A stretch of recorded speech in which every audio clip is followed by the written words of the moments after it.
Good afternoon, শুভ দুপুর বন্ধুরা। তোমরা সব কেমন আছো? আশা করি তোমরা খুব ভালো আছো, আমিও ভালো আছি।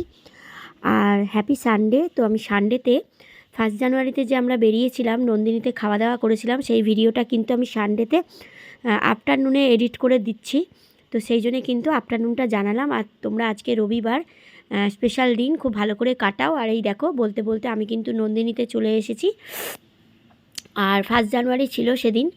1 জানুয়ারির দিন আমি গেছিলাম, আর কি অর্ডার করেছিলাম, কি খেয়েছিলাম, সেগুলোই তোমাদের সঙ্গে শেয়ার করার জন্য ভিডিওটা করে রেখেছিলাম।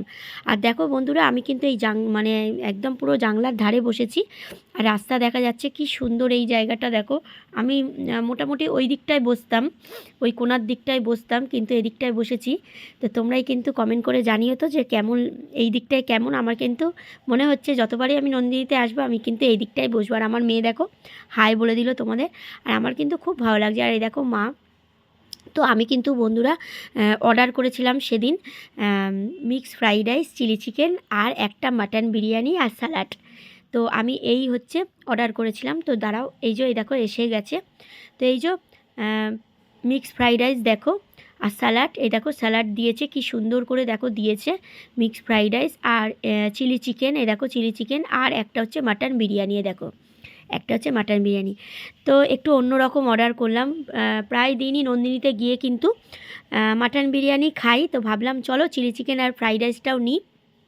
তো দেখো আমি কিন্তু নিজেই এটা সার্ভ করেছি। আমি ওদেরকে বললাম না, সার্ভ করতে হবে না, আমি নিজেই সার্ভ করে দেবো। তো দেখো কি সুন্দর করে করেছি। আর এই যে মেয়ে দেখো আলু আর ডিম খায়, আর ওকে কিন্তু মাটনটা কুচো কুচো করে কেটে কেটে আমাকে পরে খাওয়াতে হয়, সেই জন্য মাটনটা দিইনি ওকে।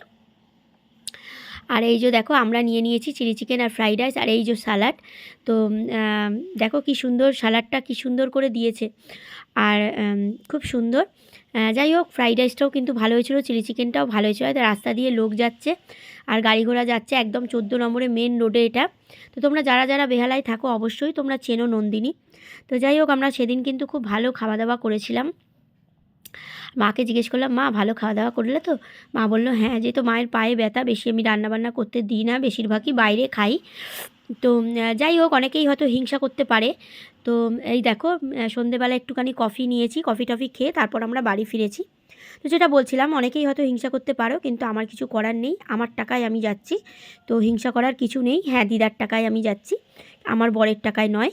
তো হিংসা করে কিন্তু কিছু লাভ হবে না, ঠিক আছে? তো চলো, আমরা এই যে মেয়েকে চিপস কিনে দিয়েছি, লেস, আর মাকে কফি, আর আমিও কফি খেয়ে বাড়ি যাব। সেদিন কিন্তু দিনটা আমাদের খুব ভালো কেটেছিল বন্ধুরা।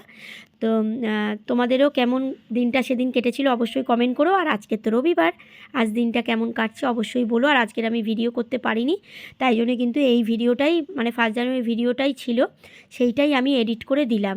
আর আমার মেয়ে দেখো বাইরে বেরোলে কিন্তু খুব আনন্দ পায়, যেহেতু ওর তো কোথাও যাওয়ার জায়গা নেই। তো যাই হোক, ওকে একটু বেড়াতে নিয়ে যাই। আর আমাদের তো সত্যি কথা বলতে কোথাও যাওয়ার জায়গা নেই, আমরা একটু বাইরে মাঝে মাঝে যাই, তবে এখন একটু বন্ধ আছে আমাদের কিছু পার্সোনাল কিছু কাজের জন্য। তো যাই হোক, তো চলো বাড়ি ফিরে যাচ্ছি। তোমরা দুপুরবেলায় খাওয়া দাওয়া করে নিও, ভালো থেকো, সুস্থ থেকো, আমার পাশে থেকো। আমিও কিন্তু সবার পাশে আছি। চলো বাড়ি যাওয়া যাক। আর কেমন লাগছে কেউ আমাকে অবশ্যই বলো, হ্যাঁ? শার্ট প্যান্ট পরলে ভালো লাগে, নাকি শাড়ি পরলে ভালো লাগে, না চুড়িদার? অবশ্যই কমেন্ট করে জানিও। সবাই ভালো থেকো, আমার পাশে থেকো। টাটা।